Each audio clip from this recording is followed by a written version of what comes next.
You are mentally done way before you're physically done. Way, way before. One of the biggest ways of learning that, go to a fight class, go to a boxing class, go to a gym where there's a team of people that are going to push you. When you want to quit and they say no, 10 more, you'll do the 10 and you can fall over afterwards and you can feel like dying afterwards. Fact is though, you got those 10 or you got that extra 30 seconds or you pushed those extra couple of lengths on whatever it is you do. You know, it's all about building, again, those positive mechanisms. I think in life, a lot of us are trained towards, you've just got to get to this point, and when you get there, you can rest. Rather than thinking, when I get to that point, let's just get over it. Let's just get over that one little bit. And that 1, 2, 3, go mentality, I think is the biggest thing. I think I took that from the fight training, a lot of that from the fight training. Get up, get up, get up. Even when you're super tired. And especially when there's somebody positively punching you in the face, there's nothing more motivating than that. So when your training partner's going, you got this, smack. You got this, smack. You're like, yeah, cheers, bang, bang.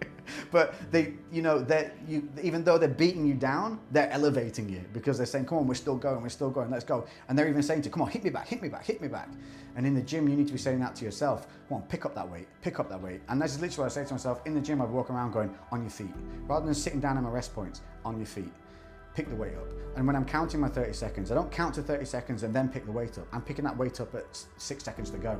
So once that 1 and 0 hits, I'm moving, I'm off. So I'm not giving myself that rest and then that comfort zone. And even if I'm too tired by the time 30 seconds hits, I don't care. It's getting lifted, even if I only get 2 reps. Just so I'm creating that positive mental kick. Exercise, activity in general is massively underrated, especially in the UK. I think now even kids in school, they're not making PE kind of a mandatory thing anymore. It's almost, if we have to drop something, let's get rid of that. But exercise is cathartic. That not only on a hormonal level, but on a mental level as well. It gives you that moment of a break from everything else that's going on in the world. And you can focus on just what's in front of you at that time. And especially in the gym, you can put the music on that you want, headphones on, and all your focus and going to these singular movements or these singular time frames, and that's all that matters, and that's really freeing. You know, and that break away from the everyday hustle and all the problems, sometimes that can just give you that reset you need to go back energized and recharged back into the real world.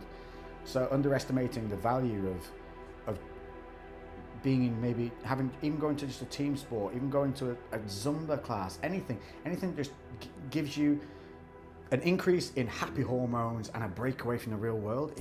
The benefits are huge, and I would recommend anybody, even if you're not sporty, who cares, go for a long walk, go for a harder walk with the dog, join a team. You don't have to be brilliant at everything, you just have to try, and you'll try, and eventually you'll find those 1 or 2 things that you really love.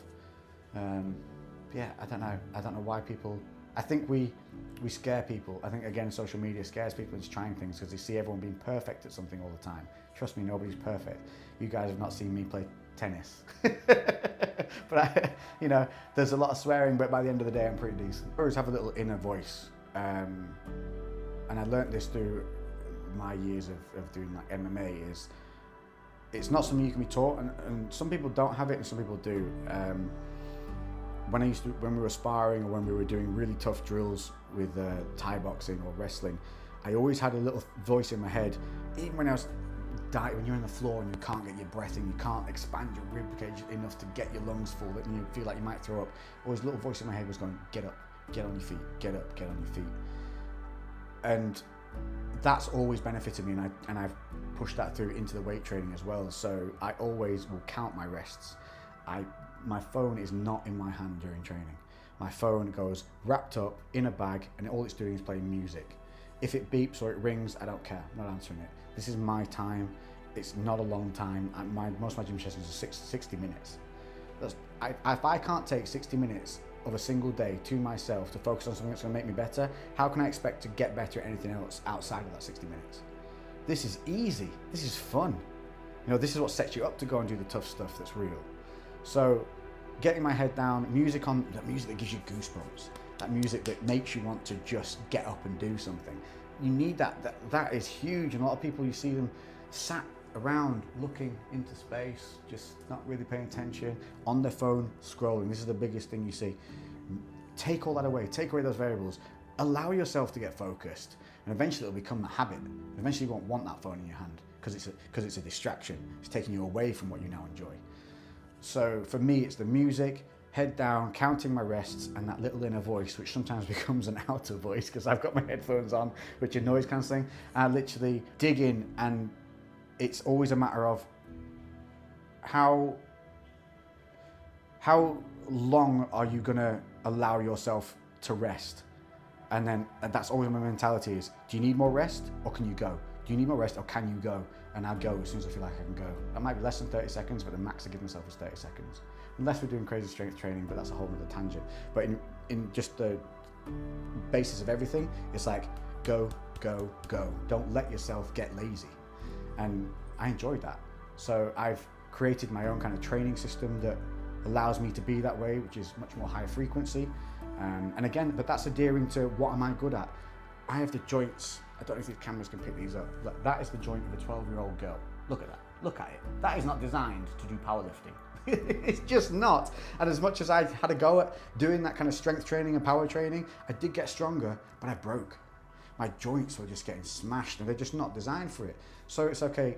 And that's not what I'm designed to do. I can do it every so often in lower volumes. I can incorporate it in, but that's not for me. And as much as I'd love to be able to do that, it's not what I'm destined to do. So I train to how I enjoy, but what also benefits me in the way that I'm built, and that's hugely important.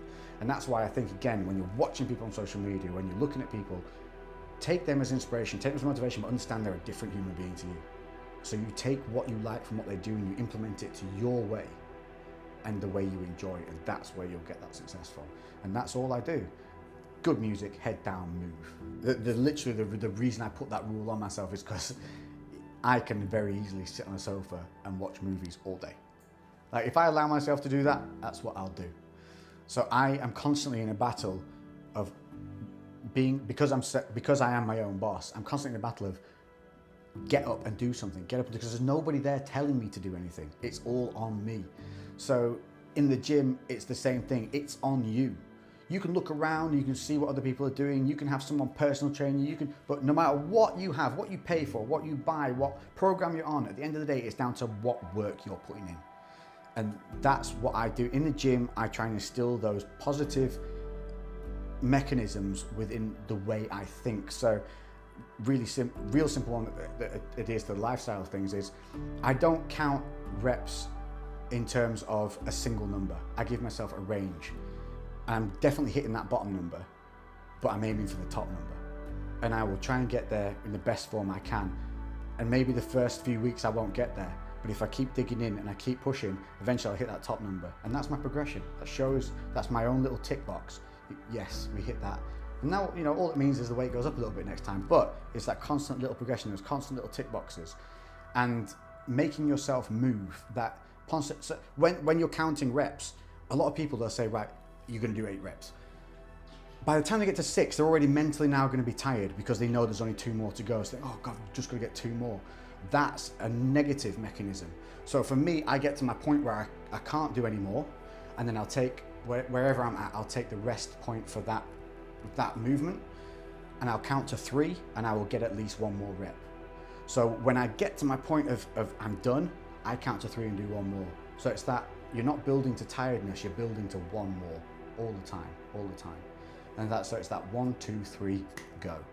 And if you can develop that mechanism in the gym, you can develop that mechanism outside of the gym. You take that moment, you go, come on, 1, 2, 3, go.